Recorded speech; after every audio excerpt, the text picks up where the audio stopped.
উপন্যাস ভালোবাসার গাঁটছড়া পর্ব 5। লেখক শ্যামলের লেখা ভালোবাসার গাঁটছড়া উপন্যাসের 5ম পর্বে কণ্ঠে আমি বনানী। অপরাহ্ন। সারাদিন ধরে ঝাঁ ঝাঁ রৌদ্রের প্রখর কিরণ পৃথিবীটাকে জ্বালিয়ে পুড়িয়ে খাক করে সুচিদের যেন একটু শান্ত হয়েছে। সে তার অপরূপ মোহময়ী সৌন্দর্যের রুধিরাক্ত শোভা ছড়িয়ে মন্দ গমনে পশ্চিম আকাশের কোলে ঢলে পড়েছে।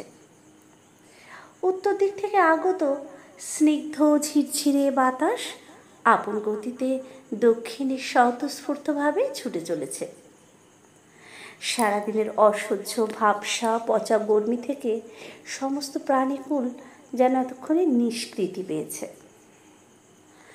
এমনই এক পড়ন্ত বিকেলের বহমান সুস্নিগ্ধ চঞ্চল সমীরণের স্বর্ণ সোহাগ স্পর্শে বিকশিত শরীরে মুখে সিগারেট ধরিয়ে নির্জন এক নদী তীরের চরে পায়চারি করছিল দীপঙ্কর।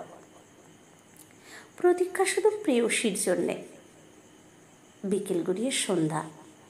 দীপঙ্কর একটানা বেশ কিছুক্ষণ অপেক্ষা করে করে যখন শ্রান্ত হয়ে ফিরে যাওয়ার উপক্রম করছে, ঠিক তখনই প্রেয়সী এলো নদীর চরে। ওহো, এসো। দীপঙ্কর প্রেয়সীর কাছে এগিয়ে যায়।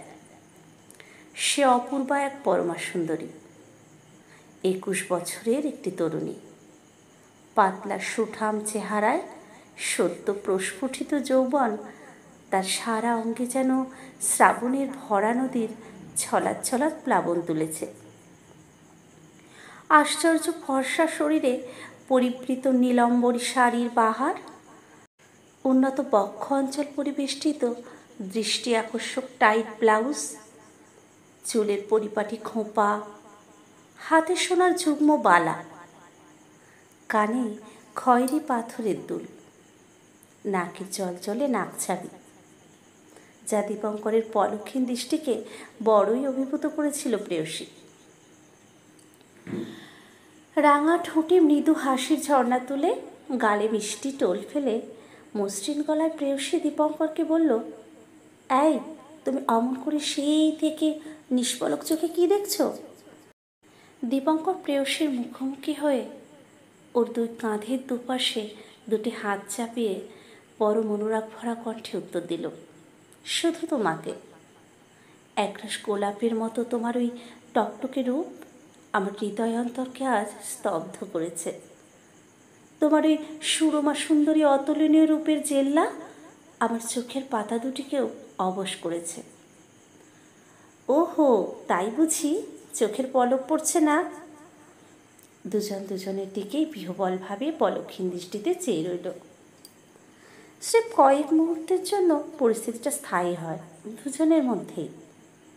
তারপরে দীপঙ্করের দৃষ্টি থেকে নিজেকে আলগোছে সরিয়ে নিয়ে প্রেয়সী বলল, এতক্ষণে নিশ্চয়ই আমার দেখার পর্বটা তোমার মিটেছে তো, নাকি? প্রেয়সী দীপঙ্করের দুহাতের তালুর দৃঢ় বন্ধন থেকে মুক্ত হতে সহসা অদূরে সরে দাঁড়ায়, বলে, দুষ্টু কোথাকার। অমনি ঝপ করে দীপঙ্করও প্রেয়সীর ডান হাতটা নিজের হাত দিয়ে ধরে ফেলে বলে উঠল, এই পিউ, রেগে মেগে তুমি চললে কোথায়? ঠোঁটের কোণে ঈষৎ চোরা হাসি ঝুলিয়ে দীপঙ্করের চোখে চোখ ফেলে মৃদু কণ্ঠে প্রেয়সী বলে, চলবো না তো কি তোমার ওই দুষ্টু দৃষ্টির আদর্শে নিজেকে পুড়িয়ে মারব? নিষ্প্রভ দীপঙ্কর লঘু গলায় বলল, ঠিক আছে বাবা, আমার ঘাট হয়েছে, হে দেবী, আমাকে মার্জনা করুন। দীপঙ্করের হাত জোর করে ক্ষমা চাওয়া দেখে প্রেয়সী একটু দুষ্টুমি করল। আহা ন্যাকা, নাও, আর ন্যাকামি করতে হবে না। তৎসঙ্গে দুহাতের বাঁধনে এক ঝটকায় দীপঙ্করকে বুকের উপর চেপে ধরে একটা চুমু খেয়ে বলে, নাও, মার্জনা করে দিলুম, খুশি তো এবার? খুব। দীপঙ্কর ঠোঁটের কোণে নির্মল হাসির ঝিলিক তুলে জবাব দিল। প্রেয়সী দিকে গাঢ়ভাবে তাকিয়ে আহ্লাদে আটখানা হয়। সোহাগী গলায় বলে, পিউ, তোমার কাছে অন্যায় করে যদি এমন মিষ্টি উপহার জেতা যায়, তাহলে তো আমি রোজ রোজই এমন অন্যায় করব।